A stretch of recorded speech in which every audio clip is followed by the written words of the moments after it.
welcome. I'm Esther Buerki, the author of Living Without Fear and the co-publisher of the Amazon best-selling Inspire Journeys.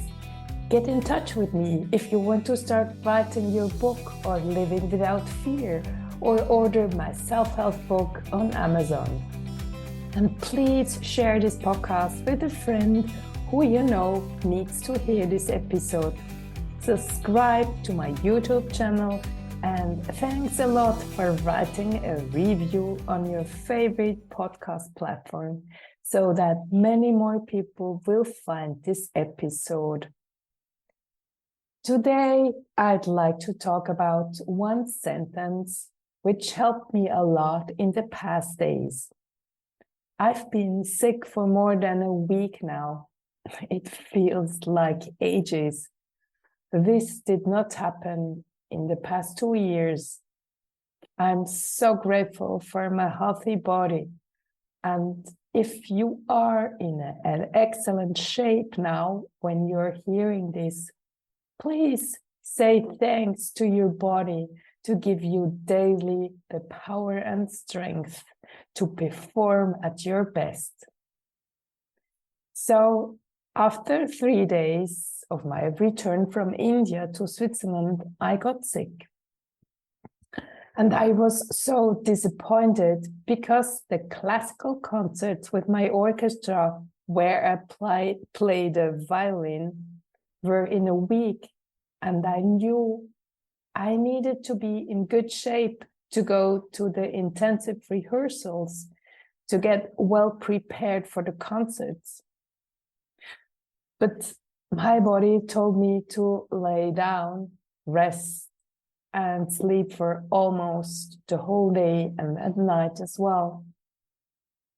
And I suddenly remembered the sentence I wrote down last year during my last coaching call with my personal coach.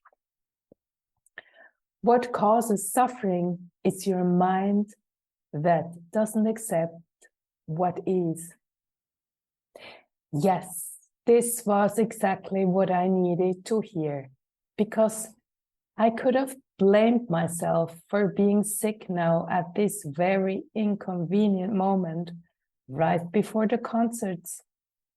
I could have been talking to myself in a negative way. I could have been blaming myself for the long hour traveling back from India, for causing me this disease in my body.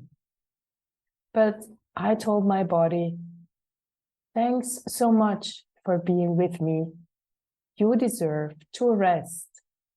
You need this rest. You tell me very clearly that this is all you need at the moment. And to honor my body, I wasn't willing to put Western medicine into it to make it work for the day of the rehearsal or even for the 2 evenings of the concert.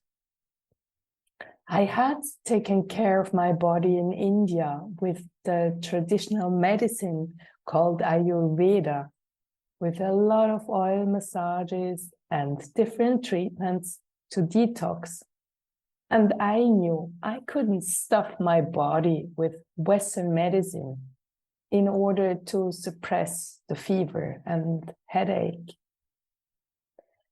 That's why I took every day as it was. I surrendered to the body, listened to it, gave it tea or food when the body asked for it. And I spoke to it in a very gentle way. I remember in the past, when I was sick, I got so impatient with myself, and it didn't help me at all. The contrary was the case.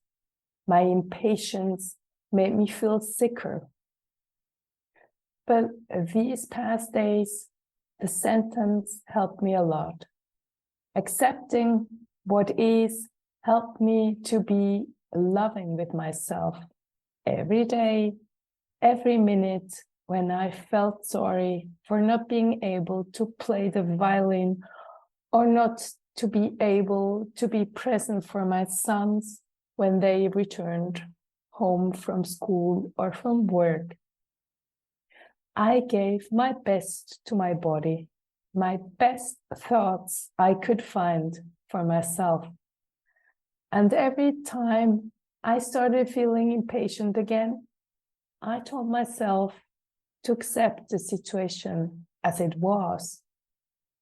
Nothing else could change it. Suffering and blaming would only cause more pain and disease. This sentence can also help you in other situations. If you're an empath, and if you're suffering sometimes because other people are in a bad mood and you take it too personally, you can tell yourself, this person is in a bad mood. You cannot change it. It is like it is, period. This helps a lot with children. I use it with my teenager sons a lot. Or imagine you are in a hurry and you need to queue in front of the cashier. You know, you will be late back at work or at home. But instead of standing in line and suffering because your time flies, stop yourself with your negative self-talk and start thinking, I cannot change anything with my thoughts.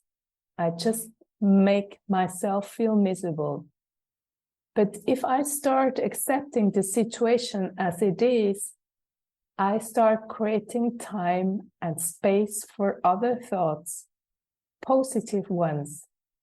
Maybe I can start finding gratitude towards small things in my life. For example, that I have the money to go shopping, or that I have the means to pay my monthly bills, or that at home I'm surrounded by wonderful neighbors. There isn't a minute in your life you could not be grateful for something. And if you're able to integrate more gratitude into your life, you have a better and richer life. Try it out. And if you need more tips how to be more grateful or how to handle your feelings as an empath in this world, order my book, Living Without Fear, on Amazon.